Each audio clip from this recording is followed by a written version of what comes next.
Саламатсыздар ба, сабаққа қатысушылар? Біз бүгін автокад бағдарламасы бойынша өзіміздің практикалық жұмыстарымызды бастайтын боламыз.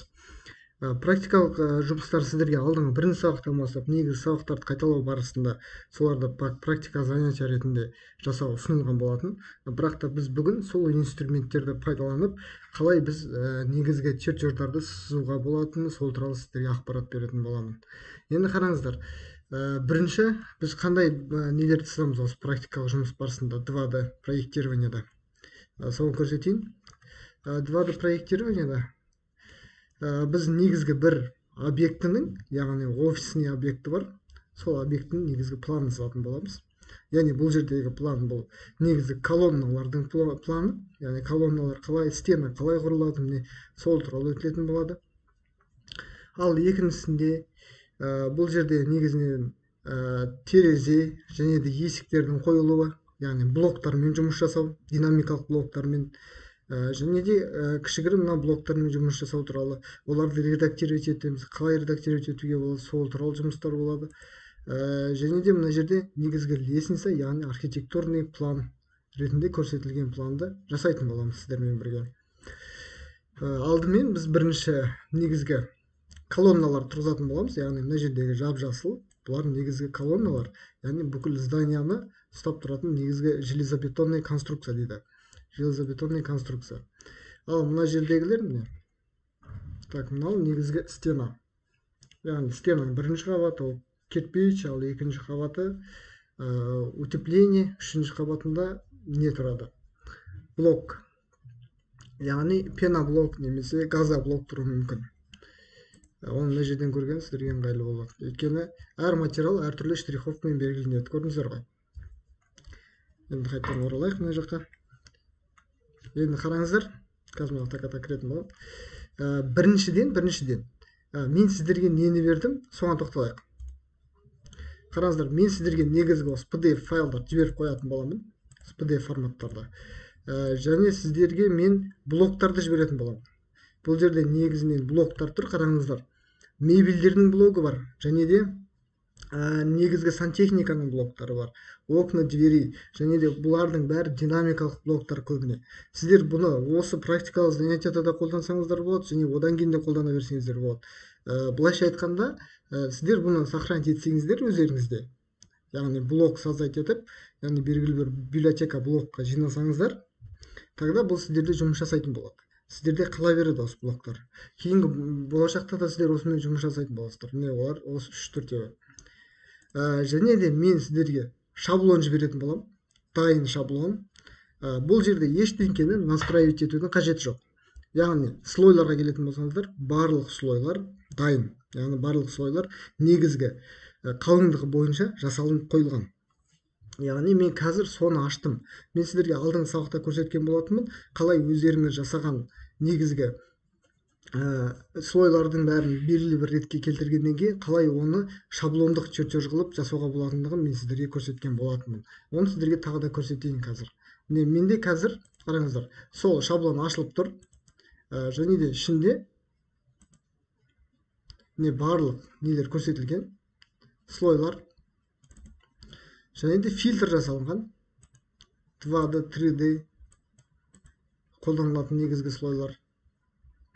Яғни оны қалай айландыру керек болды? Мен сіздерге қайтадан көрсете салайын. Файл, сохранить как. Осы мен сіздерге жіберген дайын чертеж дегенді ашып, шаблон чертежа деп сохранить ететін боласыздар.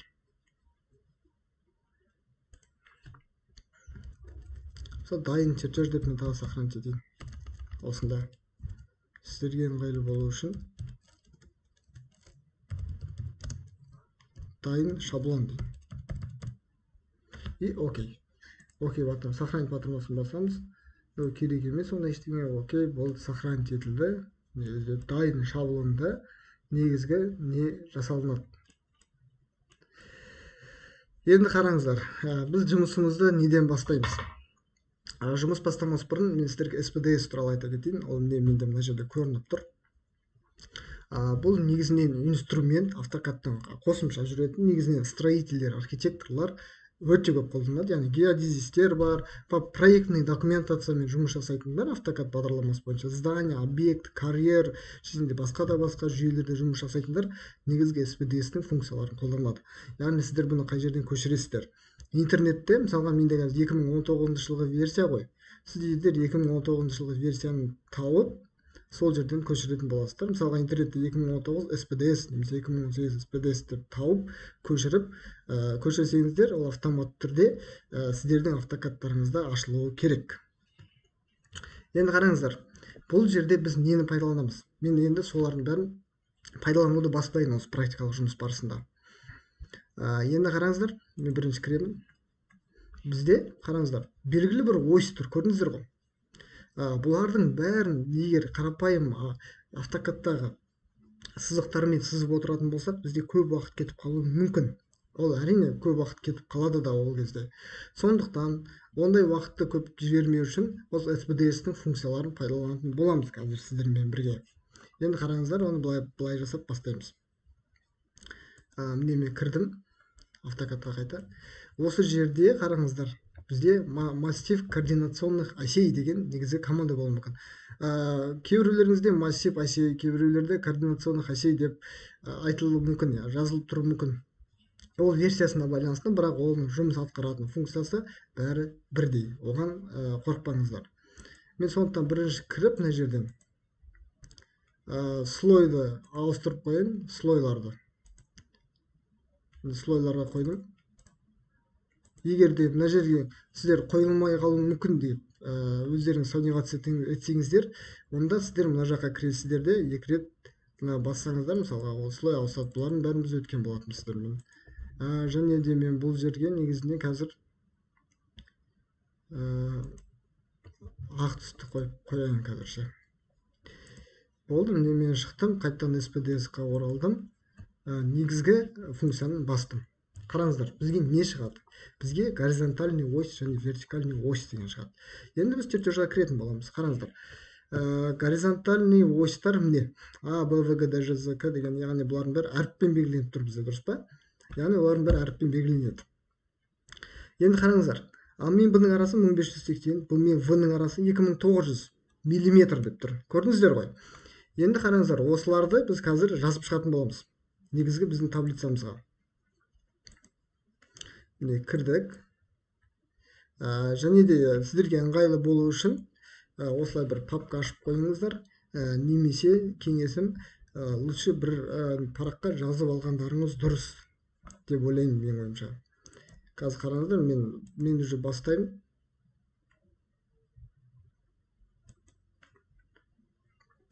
Так, бізде ол 0 деп қоямыз. Міндетті түрде 0-де тұру керек. Ал одан кейінгі А мен Б-ның арақашықтығы бізде, так, А мен Б-ның арақашықтығы бізде 1580, Б мен В-ның арақашықтығы 2900 болған. Енді соларды белгілейтін боламыз. Қараңыздар, мен 1580 и 2900. Және де осы жерде менде қазір ұшақ ось, горизонтальный осьтың несі көрсетіліп тұр, осьтар. Мен қайттан көбірек давать етіп, өйткені менде көбірек шығуы мүмкін. 2900 кетті, яғни В, яғни Г-ға келдік. В мен Г-ның арасы 2120, сосын 1170. Г мен Д-ның арасы 2120 мен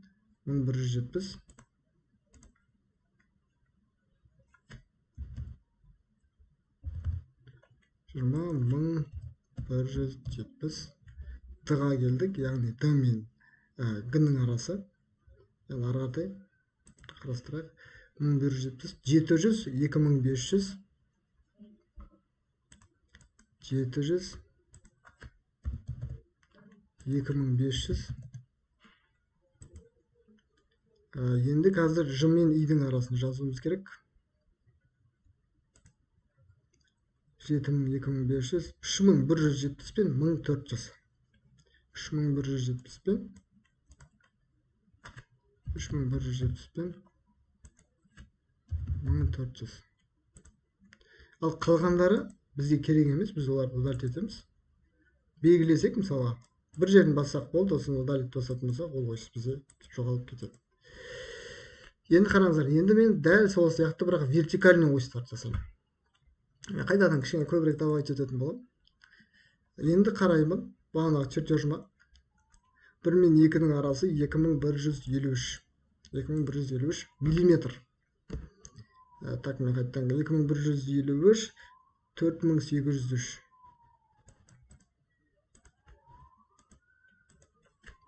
2153 4803 не кетті.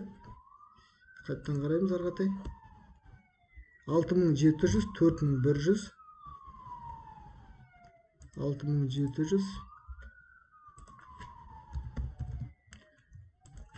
4100 енді тағы 2 ось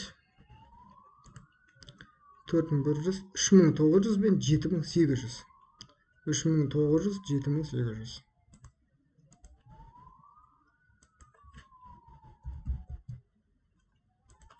7800 тағы да бір рет бір тексеріп алайық өзімізге. 203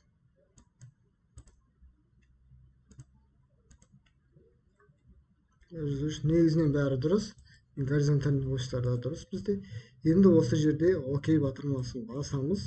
Бастық. Енді указать точку вставки, яғни базовый точканы көрсетуіміз керек. Бұл жерде мен 0 сосын 0 деп интер басатын боламын. Қараңыздар, менде қойылды. Бірақ қараңыздар, бұл жерде размерлер өте кішкентай болып тұр. Көрдіңіздер ме? Енді оны қалай біз жасаймыз? Размерлерді қалай үлкейтеміз? Осы кезде бізге көмекке келеді свойство. Мына жердегі түймені басып қоясыздар, міне свойствода. Свойство ашылып тұрады.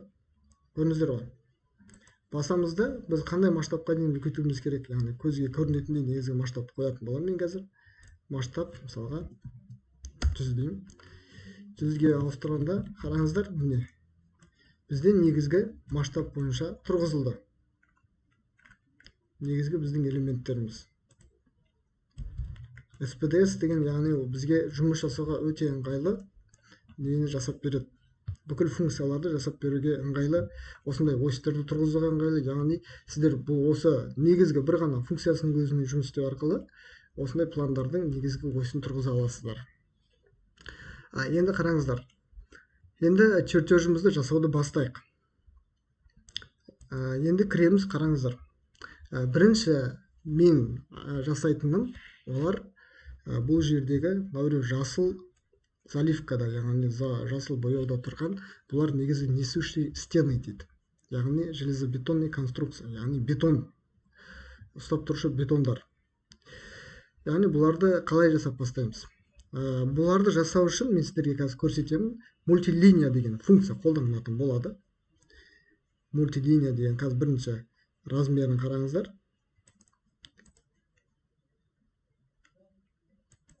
Мультилиния деген функция қолданылатын болады. Оны қалай біз активировать етеміз? Оны активировать ету үшін командный строкаға ML деп жазасыздар. Ол кезде мультилинияның өзі шығады. Бірақ мен MLS деп басатын боламын. MLS басамын, интерді бассаңыздар да болады. Менде бұрынғы жасаған негізгі стильдер тұр бұл жерде. Мен стандартты басатын боламын да, осы жерден создать батырмасын басып, новый стиль жасайтын боламын. Енді қараңыздар, новый стиль бізде белгілейік. Мысалға, бұл жерде негізі колонналардың сызбасына қарайтын болсақ, қараңыздар, белгілі бір екі линиядан тұрады, яғни екі линия, және де екі жағынан операцияны аяқтаған кезде негізгі жабылу функциясы жүру керек. Сондықтан мен бұны былай белгілейтін боламын. Екі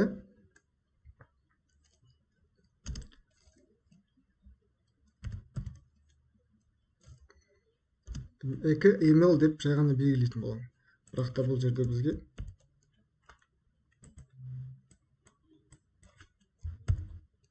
ML 2 деп белгілесек, ML 2 мен белгіледім. Енді қараңыздар, бұл жерде мысалға жазылған кездің өзінде, егер біз пробел басып жазып кететін болсақ, бізде продолжить батырмасы жүрмейді. Сондықтан ешқандай орын қалдырмай жазыңыздар. ML 2, яғни екі сызықты мультилиния. Стандарттық основада дедім. яғни енді ары қаратай продолжить батырмасын басамын. Енді міне қараңыздар, мен кірдім. Описанияға да жазуымызға да болады, бірақ та бұл жерде жазған маған ыңғайсыз, бірден атын бере салған ыңғайлы. Енді бізге торцы, яғни екі жағындағы жақтауларын қалай орналасу керек, торецтары. Бізде екі жағына, яғни басталғанымен қараңыздар. Мен алдым, сызбаға қараңыздар. Бастапқысымен және аяқ жағында негізгі торецтар жабылу керек дедім. Отрезокпен. Оны команда орындалды. Одан кейін бізде так, бұл жерде бізде заливка болды. Міне, заливканы зеленый деп бастым, стандартный, обычный. Енді қараңыздар. Мына жерде негізінен смещение элементов деген бар. Яғни, қазір мен сіздерге түсіндіретін боламын. Бұл жерде мынаның центрі 1 мм болса, бір-бірінен 0,5 мм-ден от тұтып беріп тұр деген сөз. Яғни 1 мм ар жағында смещение, бір жағында 0,5 мм, бер жағында смещение болып тұр. Яғни бұның бәрін қазір по масштаб бойынша түсіндіретін боламын. Енді бізде қалған шаруа окей батырмасын басамыз. ML-да тұр, установить батырмасын басып, окей батырмасын басамыз. Енді біз негізгі слойды активировать етуіміз керек. Слой колонный. Активация еттік, активировать етілді. Енді ML-ға кіретін боламыз. ML линияға кіреміз, линияға. Енді қараңыздар, бізде негізгі масштаб жаңа 1 мм болды ғой. Енді оны біз 300 мм-ге аудару үшін негізгі масштабын 300-ге көбейтетін боламыз. Басамын интерді. Расположение дегенге басасыздар да, центр дегенді белгілейсіздер. Енді қараңыздар, біз белгіледік. Енді бізге қай жерден белгілейміз начальный точканы. Оны табу үшін, яғни көруіміз үшін біз планды ашайық. Планда қарайық. Мысалға, B мен V-ның арасын алайық. B мен V-ның арасында бізде 900 мм, 1101 мм негізгі колонна құралу керек осында. Енді қараңыздар, мен қазір 1101 B және де 2. B мен 2-ның түйіскен жерінен 1101 мм жоғары қаратай колонна салуым керек. Кіреміз. B мен 2 не белгіледім. Осы қаратай басатын болсақ, не колонна бізде салынады. 1000 размерін қайталай қойайын. 1101 мм интерді басамыз. Одан кейін escape басасыздар. Міне қойылды, көрдіңіздер ғой. Сосын операцияны қайтадан қайталау үшін пробелді басасыздар. Яғни негізгі біздің бірінші колоннамыз қойылды. Яғни осылай біз барлық колонналарды қойып шығатын боламыз. Екіншісі қай жерде мысалы? Екіншісі V мен 2-ның қиылысқан жерінде, жоқ, V мен 1-дің қиылысқан жерінде басталады. Оның несі ұзындығы 2300 мм. V мен 2. V мен 1, кешіңіздер. V мен 1. V мен 1-ді басамыз. V мен 1-ді жүргіземіз. 2300 деп жазатын боламын. Интерді басамын, escape'ті басамын. Енді қараңыздар, бізде 2300-лік бір размер қойылған. Енді біз қайтадан кіретін боламыз қазір чертежға. Осы негізгі колонна қараңыздар, бір жерде, екі жерде және үш жерде, төрт жерде, бес жерде қайталанып тұр бұл колонна. Бірақ та қараңыздар, бәрі бір симметрия бойынша бір Ж ойсында және де Д ойсында қайталанып тұр. Оларды біз қазір копировать ететін боламыз, жұмыс тезірек жүру үшін. Белгілейміз. Мына жердегі өзіміздің редактирование командасында копировать батырмасын басып, осы жердегі серединаны басамыз да D және Ж-ға барып қоямыз. Escape батырмасын барып, пробелді қайтадан басып қоямыз. Өйткені пробел операцияны қайтадан қайталау. Кешіріңіздер, операция бізде қазір копировать операциясы қайталанып кетеді, сондықтан қайтадан ML-ді басуымыз керек. Сол кезде қайтадан келетін боламыз өз орнына. Міне үшеуін қойдық. Енді қайтадан қараймыз. Мына жерде үшінші ойыспен, яғни G-да және де E-де 1400 миллиметрден 2300 қойылған. Үшінші осьта вертикальный Г және Е. Қазір оған баратын боламыз. Үшінші осьта Г және Е. Үшінші осьқа оларды қалай апарамыз? Ол үшін қайтадан басамыз. Копировать батырмасын басып, белгілейміз базовый точканы центрдан. Үшке барамыз, белгілейміз. Және Еге де белгілейміз. Енді escape батырмасын басамыз. Екеуін белгілеймін. Көрдіңіздер ғой. Сосын редактированияда перенести батырмасын басып, базовый точканы мына нүктеге деп алсақ та болады. Осыдан біз 1400 мм жылжытамыз. Не жылжыды. Яғни бір-біріне ұқсайтын 5 негізі колонна қазір қойылды бізде. Енді ары қарай жалғастырайық. Ары қарай жалғастырсақ, бізде тағы да сол негізі колонна қойылып тұр. 2300 бізде тағы да қойылып тұр. Бірақ та оны қазірше біз қоймаймыз. Біз қазірше негізгі мына колонналарды қойып шығатын боламыз. Ары қаратай. Мына Г типті колоннаны қоюды қарастырайық. Бұл бізде қай жерден басталады? 5 пен Ж-да басталады. 5 пен Ж-да, яғни екі осьтің қиылысқан жерінен басталады. 5 пен Ж-да 2650, одан кейін 1180. Қарастырайық. 5 пен Ж-да басталады. Email, қайтадан да emailді басасыздар. 5 пен Ж-ға келемін.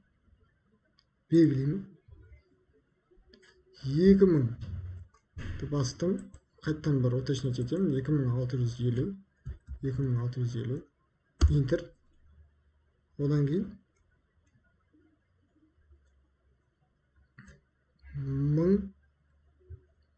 1180. Басымда escape батырмасын басам. Қайтадан кіретін болам. Біз негізі қазір ошибка жіберіп қойдық. Бұл жерде 2650 емес, біз негізгі мына нүктеге дейін ғана алуымыз керек еді. Сондықтан қараңыздар. Бізде осьтан төмен түсіп тұр. Бұл негізгі біздің осьтан төмен түспеу керек. Сондықтан негізгі нені көтеріп, және одан кейінгі схеманы көтерсек, ол осьқа келетін болады. Демек, мына жағы 2500 болғанда мына нүктеден мына осьқа дейін алып келесіздер, содан кейін 1180 мынаяққа жылжытасыздар. Енді қараңыздар, 5 пен Ж-ға қойылды. Енді ары қарай тексеретін боламыз. 5 пен Ж-ға қойылды. Қарасаңыздар, екеуі бір-біріне зеркальный тұр, көрдіңіздер ме? Бұларды біз зеркальный қазір ауыстыратын боламыз. Қайтадан кірем, белгілеймін. Осы жерде редактирование несінде командасында зеркальный отрезок деген өткен болатынбыз. Басамыз. Енді қараңыздар, мен бұл жердегі нүктені ұстауым керек, центрін. Ол үшін shift басып тұрып, мышканың оң жағын басатын болса, бізге осындай меню шығады. Середина между точками деген таңдайсыздар да, бірінші нүкте. Жақынырақ алайын. Одан кейін екінші нүктені белгілейсіздер. Нет басасыздар. Осылай, бізде екеуі қазір зеркальный отражениемен қойылды екі колонна. Енді ары қарай қараймыз. Сызбамызды. А мен 3-ті қарайық.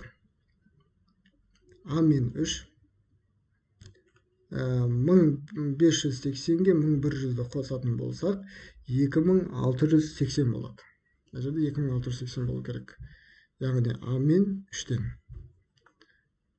А мен 3 осьтары. Email. Басамын. Жоғарыда жылжытамын. 2300. Басамын. И escape батырмасын басамын. Енді бізде қойылды. Тағы бір колонна. Қайтадан қараймын. Енді қараңыздар. Бұл колонна бізде ше. Екеуі бір-біріне негізінен не болып тұр? Зеркальный болып тұр. Көрдіңіздер ме? Бұны жаңағындай тәсілді қолданасыздар. Басамыз, белгілейміз. Shift'ті басып тұрып мышканың оң жағын басамыз. Середина между точками деген таңдайсыздар. Так, кешіңіздер тағы. Бірінші белгілейміз, объектін белгілейміз. Середина между точками таңдаймыз.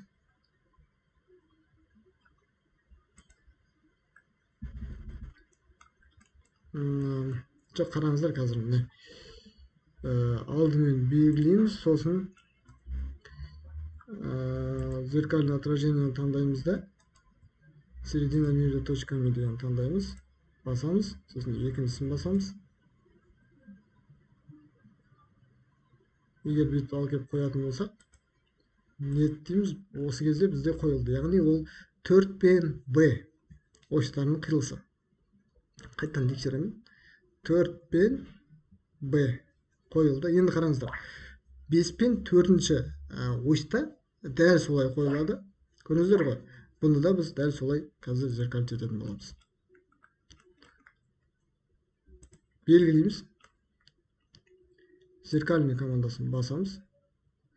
Shift басып мышканың оң жағын басып середина между точками таңдаймыз. Бірінші нүктені белгілейміз. Екінші нүктені белгілейміз. Басамыз, нет басамыз. Міне осы кезде 5 пен 4 бір-біріне зеркальный қойылды. 3 пен 4 бір-біріне зеркальный қойылды. Және де қандай басқа элементтер бар бізде? Бір-біріне зеркальный қойылатын.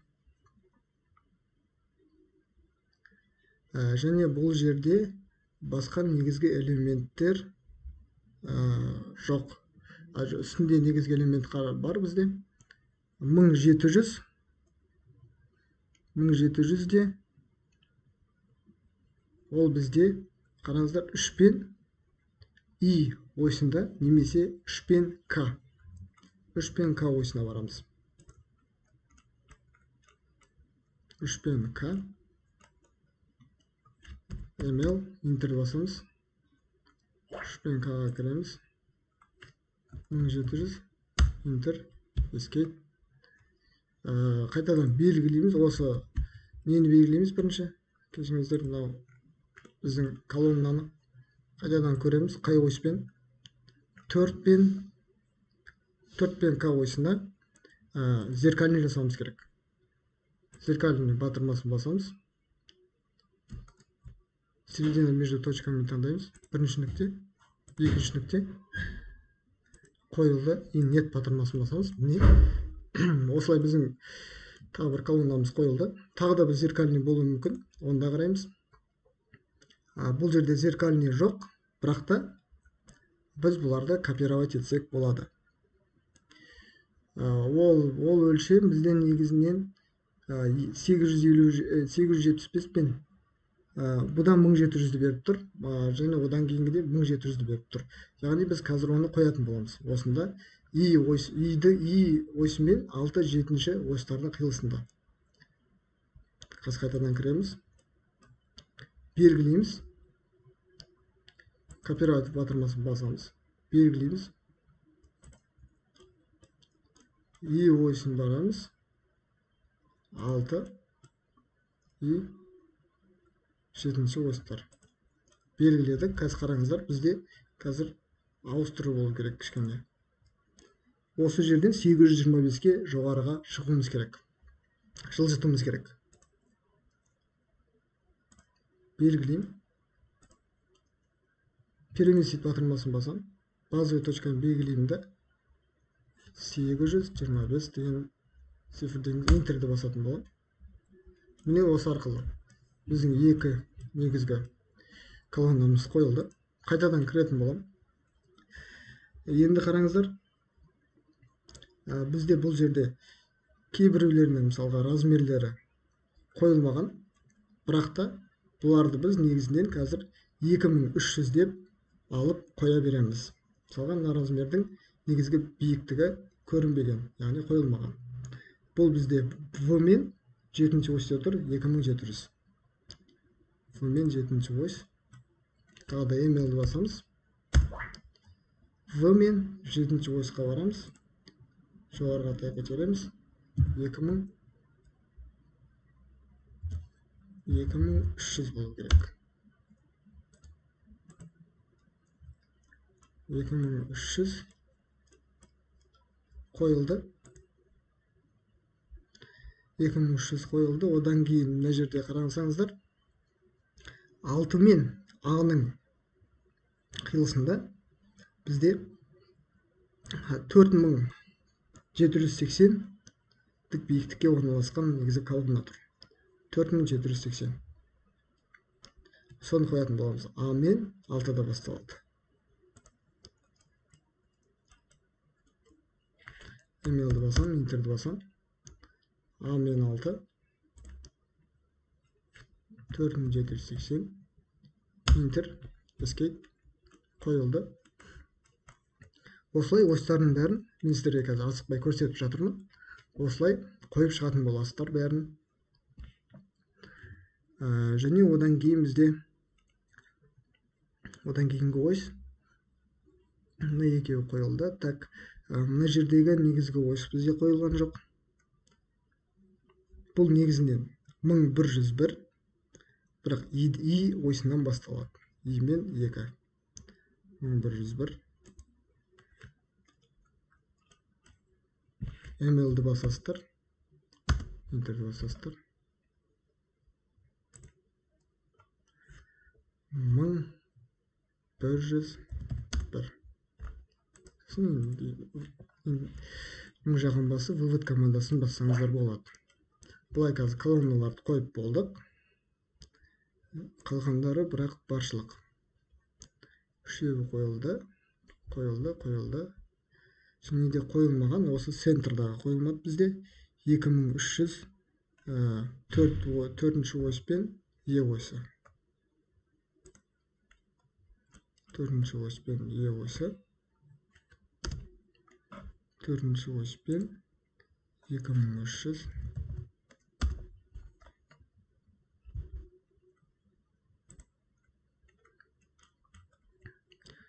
Бұны 150 мм-ге біз түсіруіміз керек.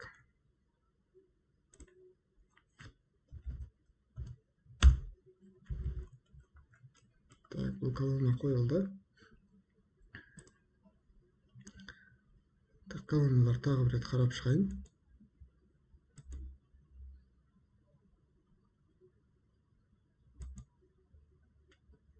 Мына жердегі біздің бір колонна қойылмапты.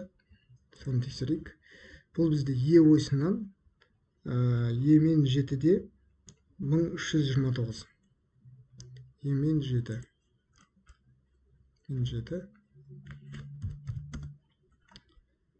Е мен 7 1329 болу керек. 1329.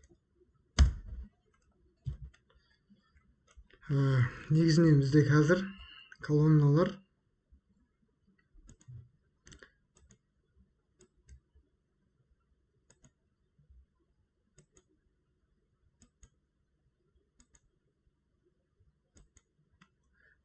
бізде қазір қойылып болды. Мен бір 3-4 рет тексеру амалдарын жасадым. Енді арқатай нені жасаймыз? Қайтадан чертежімізге оралайық. Бұл жерде қазір архитектурный планды ашайын. Қарасаңыздар, міне біздің стена, ал бағанағы біздің колонна, ол міне мында белгіленіп тұр, көрдіңіздер ғой. Стенаның өзі 3 неден тұрады? Қабаттан. Бірінші қабат бұл қарапайым кірпіштен, қызыл кірпіштен. Екіншісі бұл утепление, яғни негізгі материалдар. Одан кейін бізде газоблок немесе пеноблок тұр мына жерде. Бұларды қалай қоюымызға болады?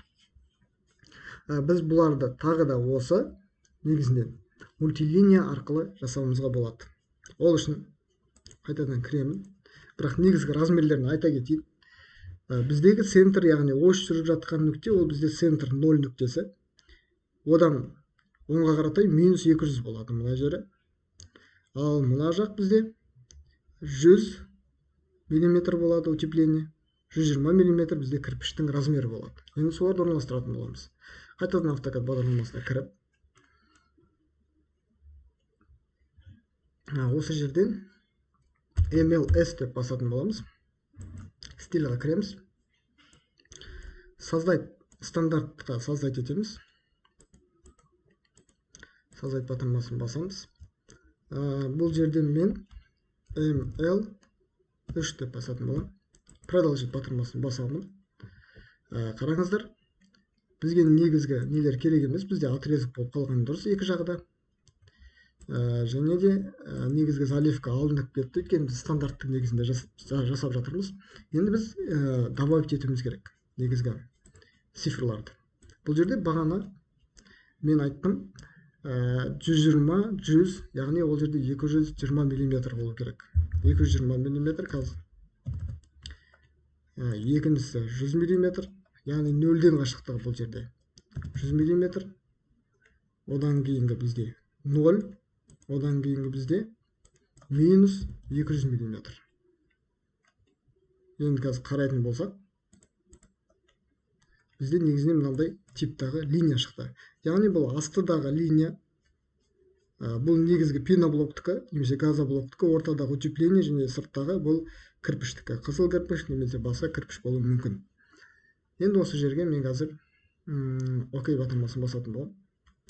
ML 3-та тұр, установить батырмасын басып, окей батырмасын басамын. Енді қараңыздар, мен қайтадан келдім осы жерге. Енді ML мультилинияны басамыз, кіреміз. Қазір салып көретін боламыз. Салғанда, бірақ бізде қазір біздің негізгі таңдағанымыз шықпай тұр. MLS-қа кіреміз, қайтадан кіреміз. ML 3 таңдалып тұр, окей. Енді қайтадан қоямыз.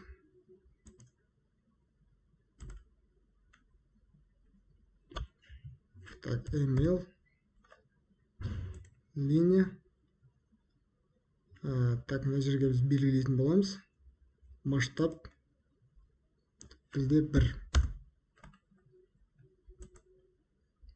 Бірге бір масштаб қойғанның себебі, өйткені біз бағана біріншісінде 0,5 болып тұрды. Біз оны свойствода өзгерттік 300-ге дейін.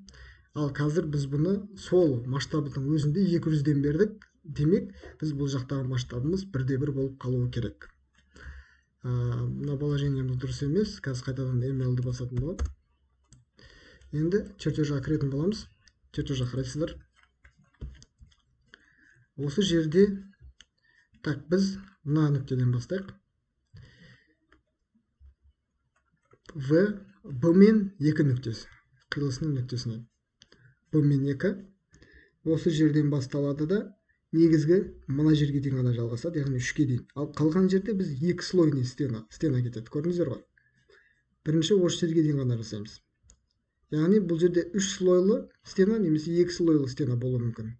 Сол мына жерде 2 слойлы стена. Қазір біз 3 слойлы стенаны қоятын боламыз. B мен 2-ден басталады. Қайтадан кіреміз. B мен 2. Негізінен мына жерден бастап алып тұр. Бұл жерде направление дұрыс емес. Қазір ML-ді басамыз да, Enter басамыз. Осы жерден басталып бізде мына жерде аяқталу керек. И вот батырмасы басылу керек. Көрдіңіздер ғой, міне 200 мм іште қалды, және 100 мм, 120 мм сыртқа шығып тұр. Қайтадан тексеретін боламыз. Жақындатайын. 200 мм іште қалды, 100, сосын 120 мм сыртта қалды. Көрдіңіздер ғой? Дәл осылай енді белгілеп шығатын боламыз. Енді мына колоннамен, яғни бұл жерде B мен V арасындағы колоннаға қоятын боламыз осы стенаны. Қайтадан кіретін боламын автокадқа.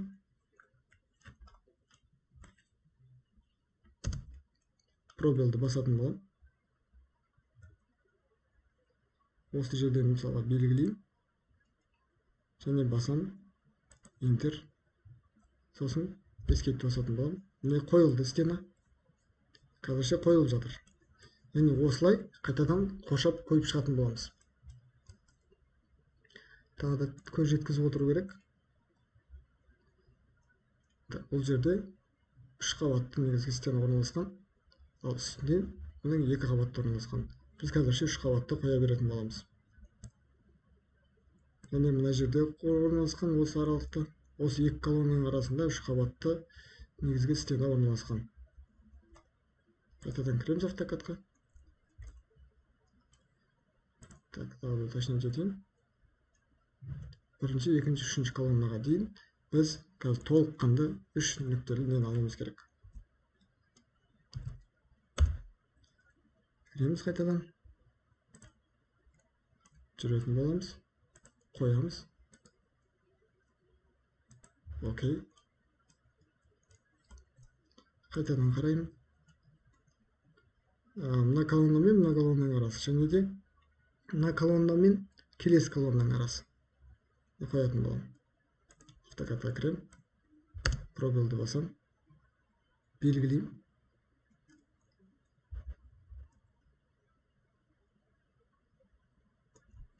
Başlықтан алған дұрыс қойдым. Бұлай қате болып кетеді. Бұлайынан белгілейміз. Escape, пробел. Осы жерден басамыз да, мына жаққа қарай белгілейміз. Escape, пробел. Одан кейін қайтадан пробелді басамыз да. Мына нүктеден апарамыз. Escape, пробел.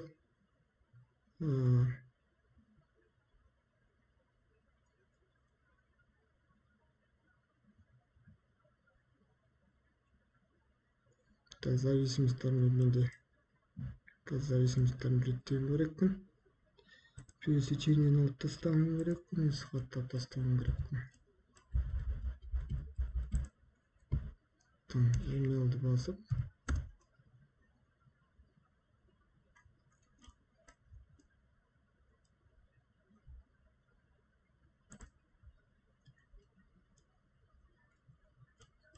Дұрыс алдым ба, дұрыс алмадым ба, көз жеткізуім керекпін.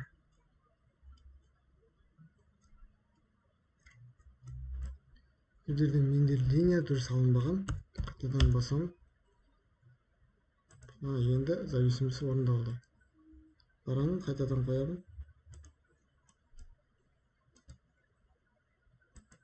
Окей. Енді қайтадан тексеруім керекпін. Так, дұрыс қойдық па, дұрыс қоймадық па. Мына жерде келдік, қойылды. Одан кейін мына жерге келдік. Мына стена дейін кірейін. Мына жерге келіп қойылды. Міне. Қазір біз мына жерге алып келдік. Одан кейін мына жақтан бастап мынаған алып қоюымыз керек.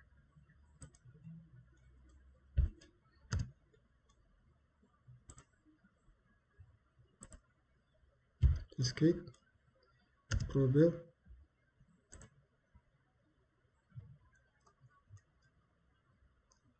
Басқа жерін белгіледік. Қазір қайтадан тексереміз. Мына жерден мына нүктеден басталып, мына нүктеге дейін аяқталады. Пробелді басамыз.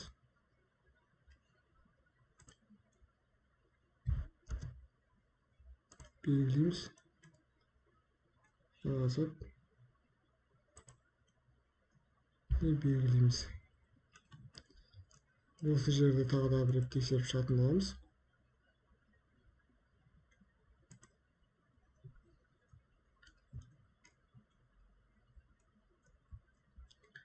Дұрыс қойылған, қойылмағанына. Түсінікті. Енді ары қарай мына колонна мен мына колонна арасында қоямыз.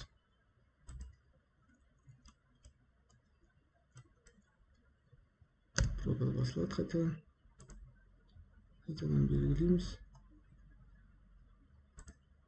Қоямыз. Окей. Қайтадан пробел. Қоямыз. Escape, пробел. Escape, пробел. Escape. Және пробелді қоямыз. Escape батырмасын басамыз. Біз қазірге дейін негізгі осы үш слойлы негізгі нені орындадық.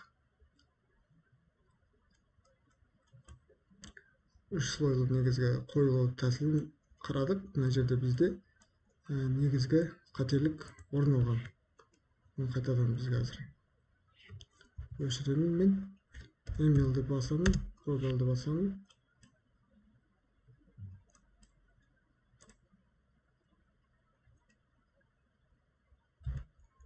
Тағы да бір рет тексеруім керек. Жоқ, қателік орын алмаған, бәрі дұрыс.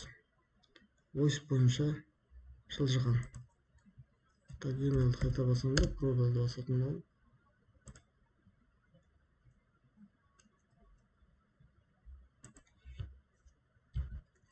Осы жерде бір рет тексеруіміз керек қазір. Мына жермен және мына аймақта. Бізден негізінен мына жерде 150 миллиметрлік отступ қалып отыр. Бұл 150 миллиметр, және де бізде мынау артығымен қалу керек болған. Соның қателігін табуымыз керек. Оның қателігі мынада. Переместить батырмасын басамыз. База точканы басып мындағы келеміз, қоямыз. Яғни қателігі қайтадан өз орнына келтірілді. Мына жерде де дәл солай. Бұл жер бірақ дұрыс. Мына жаққа дұрыс. Біз қазір міне осылай негізі колонналарды тұрғызуды және де негізгі SPDS-пен жұмыс жасауды талқыладық. Келесі сабағымызда дәл осы сызбаны ары қарай жалғастыратын боламыз. Осы сызбаны жалғастыру барысында келесі біз планды орындауға көшеміз. Келесі біздің планымыз бұл негізі архитектуралық план. Осы планды ары қарай сызамыз, ал одан кейінгі сабақта негізгі блоктармен жұмыс жасап, өзіміз өткен блоктарды толыққанды аяқтайтын боламыз.